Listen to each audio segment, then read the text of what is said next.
35 bisnis satu kali. Saat Kameda Masao bertemu Feng Yu, dia membungkuk 90 derajat, yang diterima Feng Yu dan kembali dengan salam tangan melengkung. Bapak, Feng, perusahaan saya, sangat tulus, dan kami akan memberi Anda $10 Amerika Serikat biaya lisensi untuk setiap pembalap udara. Ini sudah sangat tinggi. Pasar Jepang tidak terlalu besar. Tidak, itu bukan poin utamanya. Poin pentingnya adalah Anda harus membeli otorisasi paten untuk periode paten yang sama dan Anda harus membayar semua biaya otorisasi sekaligus. Tahun depan, akan ada krisis keuangan di Jepang, dan banyak perusahaan Jepang bangkrut. Siapa yang tahu jika Black Dragon Co. ini akan menjadi salah satu yang tidak beruntung. Biaya paten harus dikumpulkan sekarang bahkan jika itu lebih rendah dari yang diharapkan. Jika biaya dikumpulkan setiap tahun, siapa yang tahu apakah Feng Yu akan menerimanya di tahun kedua. Tetapi ada juga kemungkinan bahwa Feng Yu dapat mengumpulkannya setiap tahun selama 10 tahun ke depan. Namun, risikonya terlalu besar untuk Feng Yu, dan dia tidak berani bertaruh. Jika dia bisa menghasilkan $50 sekarang, mengapa menunggu $100 10 tahun kemudian? Jika Feng Yu menginvestasikan $50 sekarang, dia akan mendapatkan lebih dari 2 kali lipat dalam setahun. Bapak, Feng, tekanannya akan terlalu besar bagi perusahaanku jika kita membayar semua biaya paten sekaligus. Juga, sangat tidak mungkin bagi perusahaan saya untuk menjual 1 juta unit. Feng Yu menunjukkan ekspresi wajah terkejut, tidak mungkin. Kamada, terakhir kali Anda memberitahu saya bahwa Jepang memiliki populasi lebih dari 100 juta dan ada lebih dari 20 juta keluarga kaya.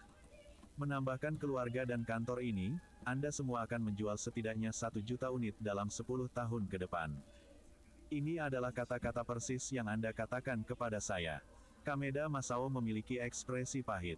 Dia telah melebih-lebihkan pasar Jepang dan mengatakan semua itu untuk membuat Feng Yu menurunkan biaya paten. Tapi dia tidak berharap Feng Yu menggunakan statika ini untuk melawannya agar perusahaannya membayar biaya paten. Pak, Feng, itu hanya perkiraan dan merupakan skenario terbaik. Namun, pasar penuh dengan kejutan, dan kami tidak dapat memastikan berapa banyak unit yang dapat kami jual. Bagaimana jika kita hanya bisa menjual 200.000 unit atau bahkan 100.000 unit? Kameda Hit akhirnya memikirkan alasan yang bagus dan diam-diam merasa lega. Tidak bisa. Karena perusahaan Anda sangat lemah, mengapa saya harus mengotorisasi paten saya kepada perusahaan Anda? Saya dapat memilih untuk mengekspor ke perusahaan Anda atau mencari perusahaan yang lebih baik, seperti Sharp atau Panasonic, untuk bekerja sama. Mereka tidak sekalipun menghubungi kantor saya di luar negeri. Feng Yu dengan tenang menjawab. Apakah dua perusahaan ini benar-benar menghubungi perusahaan Fuguangzheng di Hong Kong? Tentu saja. Namun negosiasi gagal saat pertama kali mereka bertemu. Itu karena dua perusahaan ini mendengar bahwa mereka hanya diizinkan untuk menjual di pasar Jepang dan biaya patennya terlalu tinggi. Tapi Black Dragon Co. tidak tahu tentang ini. Hal ini membuat Kameda khawatir. Jika dia tidak bisa mendapatkan kesepakatan ini, posisinya sebagai perwakilan pasar China mungkin diambil darinya, dan dia bahkan mungkin kehilangan pekerjaannya. Bapak, Feng, tolong pertimbangkan perusahaan saya dulu. Kami benar-benar tulus. Kameda Masao berdiri dan memberi Feng Yu busur 90 derajat lagi. Dia ditempatkan di Cina selama hampir 8 tahun dan dari semua orang Cina yang dia temui, mereka memperlakukannya sebagai musuh atau ingin menyenangkannya karena uang. Ini adalah pertama kalinya dia bertemu seseorang yang benar-benar mengabaikannya. Feng Yu telah memberinya perasaan pria 40 plus yang licik dan cerdik, bukan seorang pria muda. Tapi, orang di depannya adalah seorang siswa SMA. Feng Yu memiliki hak atas paten, dan ini adalah sesuatu yang diinginkan pihak lain. Juga, Feng Yu telah menunjukkan popularitas pelembab udaranya di China dan pasar luar negeri. Ini membuat paten lebih berharga. Feng Yu juga menjelaskan dengan sangat jelas bahwa dia tidak perlu mengotorisasi Black Dragon Co. Dia juga bisa mengimpor pelembab udara ke Jepang sendiri dan menghasilkan uang. Melihat ekspresi Kameda, Feng Yu tahu bahwa dia hampir menyentuh garis bawahnya. Dia telah meminta 10 juta dolar Amerika Serikat belum lagi perusahaan kecil seperti Black Dragon Co., bahkan perusahaan besar seperti Sharp, juga akan menolaknya. 10 juta dolar Amerika Serikat dari pasar yang hanya bernilai puluhan juta USD, adalah jumlah yang signifikan. Mereka lebih suka menginvestasikan 10 juta dolar Amerika Serikat ini ke Departemen R&D mereka untuk mengembangkan produk baru. Feng Yu hanya menginginkan lebih banyak uang untuk rencana investasinya di pasar saham akhir tahun ini. Sepertinya dia harus memberi Kameda beberapa konsesi sekarang. Bagaimana dengan ini? Anda semua telah memperkirakan bahwa penjualan rata-rata dalam setahun akan menjadi sekitar 100.000 unit dan ini akan menjadi 1 juta dolar Amerika Serikat. Anda harus memberi saya biaya paten minimal 5 tahun yang berjumlah 5 juta dolar Amerika Serikat. Saya sudah memberi Anda banyak konsesi. Apakah ini baik-baik saja? Tidak ada masalah untuk uang muka 1 tahun, tetapi untuk 5 tahun terlalu tinggi. Mata Kameda berbinar. Feng Yu telah mengalah, yang berarti dia bersedia untuk bernegosiasi lebih lanjut. Feng Yu bertindak seperti ini adalah masalah yang meresahkan dan berkata, pembayaran di muka 1 tahun jelas tidak mungkin. Saya tidak akan bisa menjawab keluarga saya. Bagaimana kalau 3 tahun? Setelah 3 tahun, itu akan menjadi basis tahunan. Setiap tahun, perusahaan Anda harus memberi kami laporan produksi Anda agar kami dapat membebankan biaya paten kepada Anda. Tidak. Ini bukan laporan produksi. Ini laporan penjualannya. Kameda Masao membalas. Ada perbedaan besar antara dua laporan itu. Bagus. Laporan penjualan. Saya setuju untuk ini. 3 tahun, 3 juta dolar Amerika Serikat akan ditransfer ke saya dalam waktu 1 minggu. Masalah apapun. Feng Yu terlihat tidak sabar, tapi dia sudah memberikan Kameda pembayaran 3 tahun di muka untuk biaya paten. Kameda Masao tetap diam dan tidak mengatakan apa-apa untuk waktu yang lama. Bapak, Feng Yu, saya perlu berdiskusi dengan ketua saya. Saya akan kembali kepada Anda lusa. Besok, jika Anda tidak bisa memberi saya jawaban besok, maka tidak perlu berdiskusi lagi. Feng Yu dengan tegas menjawab. Setelah Kameda pergi, Feng Yu melompat kegirangan. Meskipun biaya paten diturunkan dari 30 dolar Amerika Serikat menjadi 10 dolar Amerika Serikat, metode pembayaran diubah menjadi pembayaran di muka 3 tahun berdasarkan perkiraan penjualan. Dengan dana perdagangan 3 juta dolar Amerika Serikat dan Taihua ini, Feng Yu benar-benar dapat membuat pembunuhan di pasar saham dalam 1 tahun ke depan. Keuntungannya akan jauh lebih tinggi daripada kipas angin dan pelembab listrik. Keesokan harinya Kameda kembali ke Taihua Trading. Namun, mereka tidak setuju dengan uang muka 3 tahun. Mereka menginginkan hak otorisasi eksklusif untuk paten untuk pasar Jepang sebesar 5 juta dolar Amerika Serikat. Ini berarti bahwa perdagangan Taihua tidak akan diizinkan untuk mengizinkan perusahaan Jepang lain dan mengekspor pelembab udara ke Jepang. Mereka ingin memesan pasar Jepang untuk diri mereka sendiri.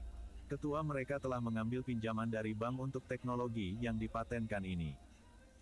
Dia merasa bahwa ini akan lebih bermanfaat daripada pembayaran di muka selama 3 tahun dan masih membayar biaya paten untuk tahun-tahun yang tersisa. 5 juta dolar Amerika Serikat. Feng Yu ragu-ragu sejenak dan setuju. Tampaknya Feng Yu merugi, tetapi Feng Yu tahu bahwa pelembab angin dan hujan pasti akan mengembangkan teknologi baru dalam waktu 5 tahun. Ketika itu terjadi, teknologi di Black Dragon Co. akan ketinggalan zaman, dan Feng Yu dapat menjual teknologi terbaru kepada mereka lagi. Selain itu, pasar pelembab udara Jepang sangat kecil, dan Feng Yu tidak merasa kasihan kehilangan pasar. Lebih praktis baginya untuk mengambil 5 juta dolar Amerika Serikat. Dia bisa mengubah 5 juta dolar Amerika Serikat ini menjadi 10 juta dolar Amerika Serikat dalam setahun. Bab 136 Awan memikirkan pakaian yang indah. Bunga memikirkan wajah. Dengan uang di rekening, rencana konstruksi yang tertunda untuk peternakan babi Tian Peng dapat secara resmi dimulai. Denah lantai setengah matang Feng Yu telah direvisi oleh Profesor Su. Profesor Su bahkan membantu menulis rencana pengembangan peternakan babi Tian Peng secara gratis. Rencana pengembangan ini lebih profesional daripada Feng Yu. Memang benar bahwa ada perbedaan besar antara amatir dan profesional. Layak mencari Profesor Su untuk membantu. Hanya beberapa biaya konsultan dan menyediakan area pengajaran eksperimental, Feng Yu bisa mendapatkan banyak imbalan. Faktanya, Profesor Su juga berpikiran sama. Dia memiliki ide dan rencana, tetapi dia tidak memiliki dana, dan universitas tidak akan menginvestasikan begitu banyak padanya untuk mendirikan peternakan babi untuknya. Juga tidak ada pengusaha yang dia kenal yang mengoperasikan peternakan babi dan murah hati, mengharapkan peternakan babi Tianpeng. Di peternakan babi Tianpeng, Profesor Su bisa mendapatkan hal-hal yang dia butuhkan, seperti lokasi dan pendanaan. Yang paling penting, dia mendapat dukungan penuh dari Feng Yu, dan bahkan formula untuk pakan ternak adalah hasil penelitiannya. Profesor Su percaya bahwa dalam 1 hingga 2 tahun, dia akan dapat membuktikan bahwa teorinya tentang jenis peternakan babi modern ini akan berhasil bagi profesor lain yang menertawakannya. Dia bahkan mungkin dipromosikan menjadi wakil dekan universitas. Feng Yu dan Profesor Su menginginkan hal yang berbeda. Feng Yu menginginkan keuntungan, dan Profesor Su menginginkan pengakuan.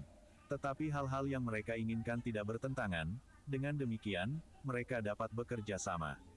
Sistem penyiraman di pertanian dibuat oleh perusahaan mesin. Ini dianggap pekerjaan mudah bagi pabrik motor, tetapi karena bukan untuk produksi massal, tidak produktif secara ekonomi.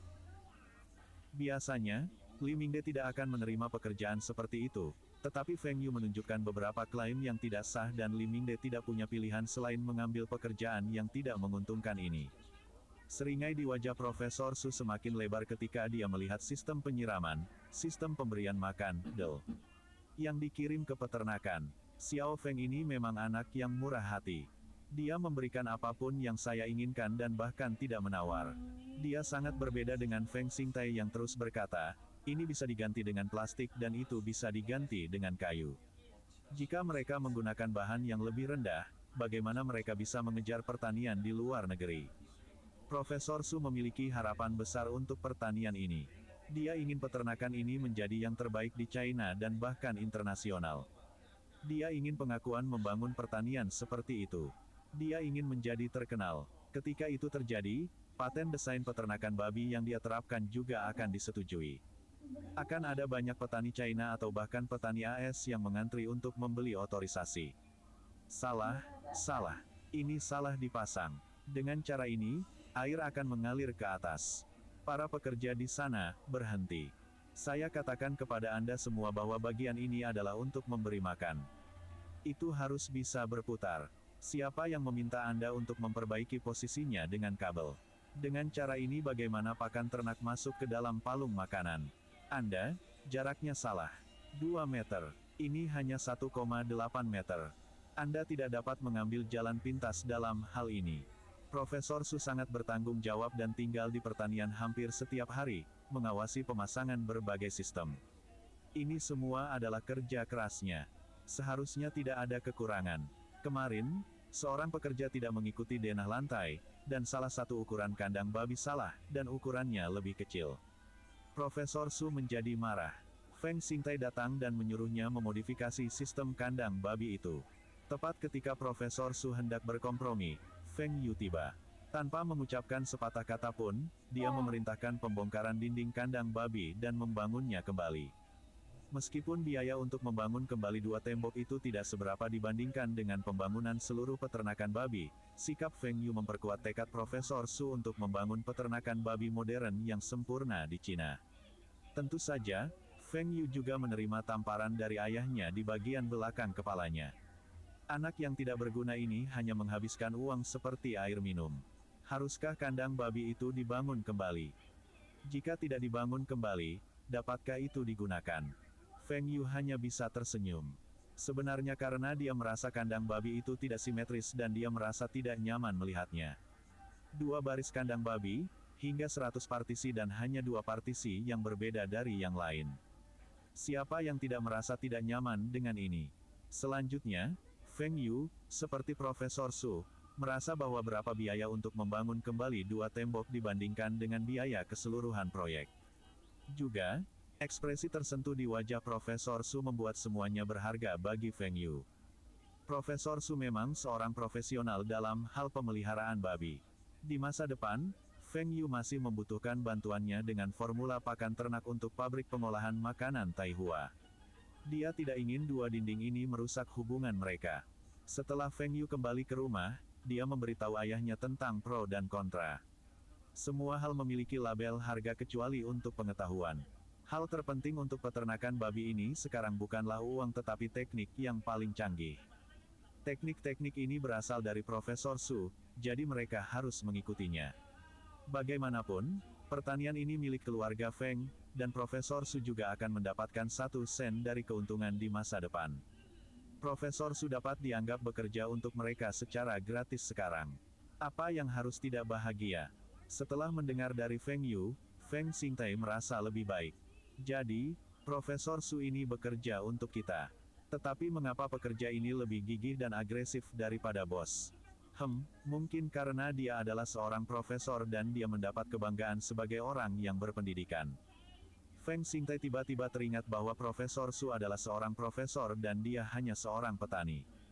Tapi rasa kesombongan masih meledak di hatinya. Dia bisa memesan profesor di sekitar sekarang. Feng Xingtai masih tidak tahu bahwa 3 orang Soviet yang dulu bekerja untuknya di pabrik pengolahan makanannya adalah para ahli. Dia mengira mereka adalah pekerja biasa dari Uni Soviet.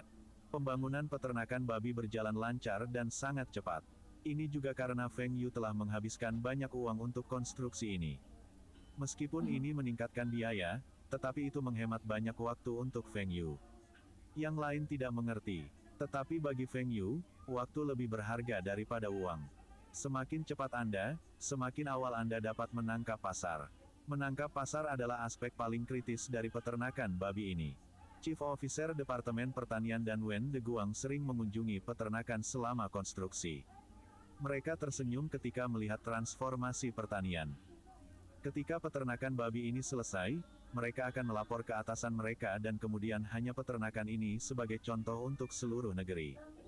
Ini akan dianggap sebagai pencapaian politik mereka. Feng Yu tidak punya alasan untuk menghentikan mereka melakukan ini. Semakin mendukung mereka, semakin baik untuk pengembangan peternakan babi. Adapun wakil petugas Su, dia iri. Pencapaian peternakan babi Tianpeng ini tidak ada hubungannya dengan dia. Bintang lain dari distrik ini adalah pabrik pengolahan makanan. Wen De Guang adalah orang yang mengawasi pabrik ini.